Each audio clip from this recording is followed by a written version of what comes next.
These assholes are still sending Harry back to live with abusive people during the summer? How the f*** is Harry doing this? He didn't pull out a wand, he didn't utter any spell names, so why does he have to use that shit ever if he can silently will a person he doesn't like to bloat up and float away? It's pretty damn convenient that the magic bus shows up literally just as Harry's about to have a confrontation with the dog. Or inconvenient because that was his godfather who loves him.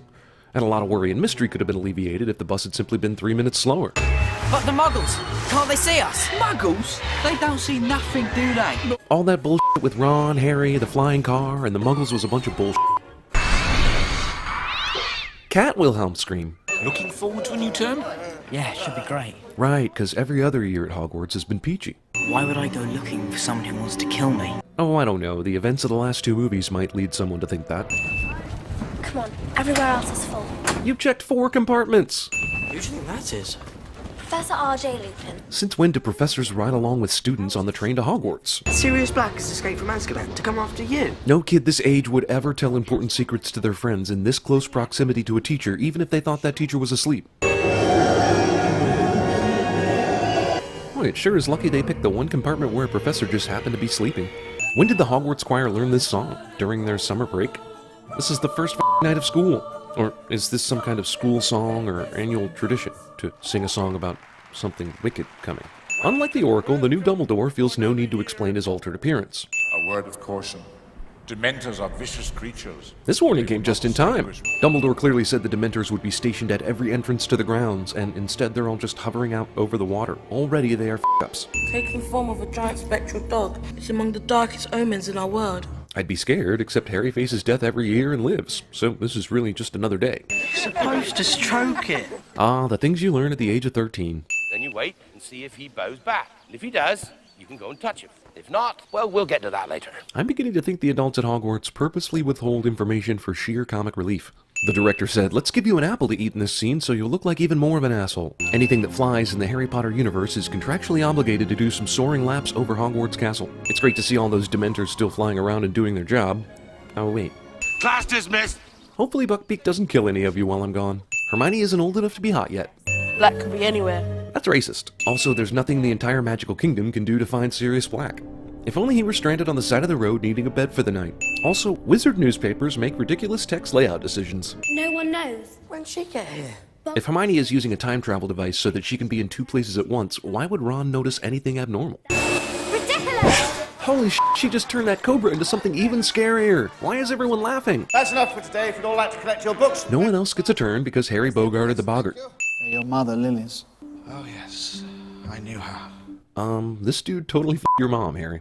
Not a single professor inside this castle would help Sirius Black to enter it. There is no way these two would have this conversation right in front of students who are notorious for faking sleep in order to eavesdrop. Hogwarts is a dig to safety. Invisible Harry is an asshole. Also, way to give away your position, assface. I thought you were supposed to be incognito.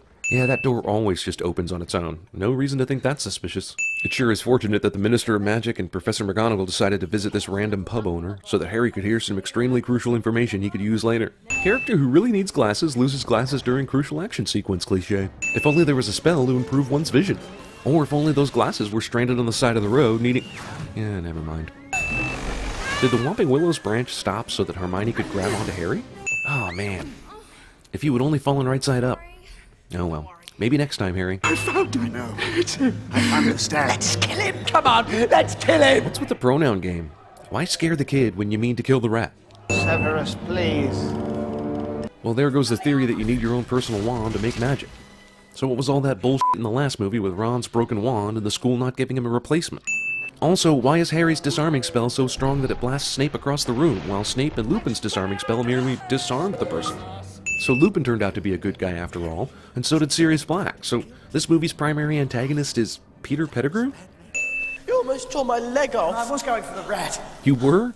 You have horrible aim, and once you knew you were dragging Ron, why did you keep doing it? Oh right, because the werewolf would totally be surprised by a sudden full moon. Professor? Hermione tries to reason with the werewolf. How did Snape not only miss the freaking werewolf, but not hear him howl just before he came out of the tree? Is capturing a soul like winning the Stanley Cup, where everyone gets a chance to kiss it before passing it along? When in doubt, I find retracing my steps to be a wise place to begin. Honestly, can't you just spell out exactly what they should do instead of being such a vague bastard? Is this not a mission in which you actually want them to succeed? Hey, you know what might help with that whole let's not be seen while we're time traveling problem? A f***ing cloak that makes you f***ing invisible. That's Pettigrew. Harry, you can't. Dude, where was all this anger when you first found out about this? Ow! Another more normal reaction would be, oh, so that's what that was. Seriously, everyone in the execution party is enamored with the countryside? Not one cursory glance toward the animal you were about to kill? In the time it took them to finally lure Buckbeak into the woods and out of sight, the original Hermione, Ron, and Harry should have seen Hermione and Harry taking Buckbeak to safety from atop the hill. Why is Hagrid's house different in this movie? Like, before it was a one-room thing on the edge of the evil forest. Now it's a two-room joint on the edge of a cliff. Can a werewolf really not tell the difference between a real wolf and a teenage girl screaming like a wolf? If, while trying to hide from a werewolf, you back into a clearing, you deserve to die. Harry and Hermione resign themselves to werewolf death instead of, I don't know, casting a spell at it or something. Expecto Patronum! Original Harry somehow didn't hear this bullshit.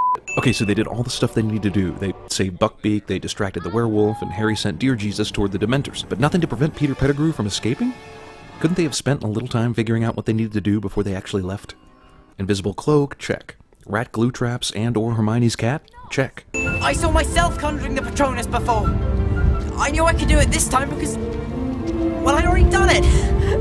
Does that make sense? No! Yeah, this awful, terrible excuse of a human being who escaped freaking Azkaban probably doesn't need a guard or anything while he's in this dinky Hogwarts cell. See, something like this might have worked against a werewolf. The ones that love us never really leave us. And you can always find them in here. And also in that mirror from the first movie, which you seem to have forgotten about entirely.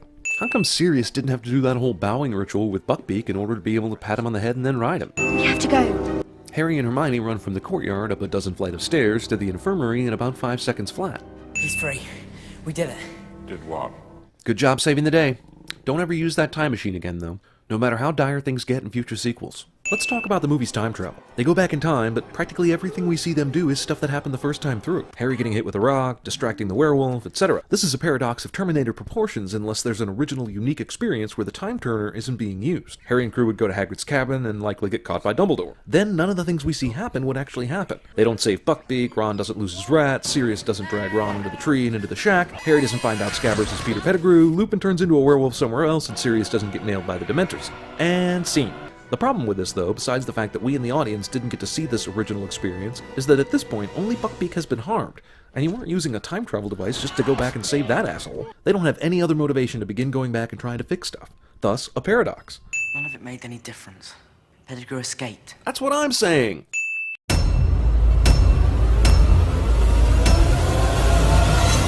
I did my waiting!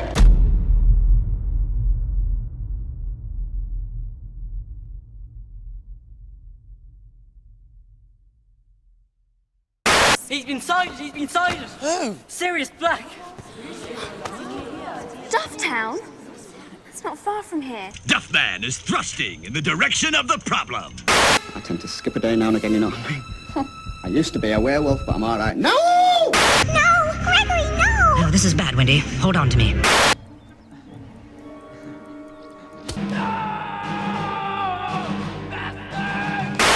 Hang on. You better take this back. The Book of the Dead.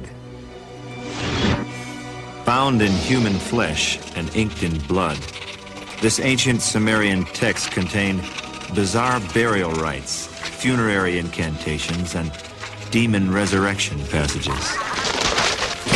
It was never meant for the world of the living.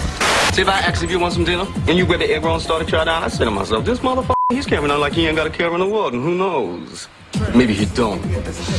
Maybe this fool's such a bad motherfucker.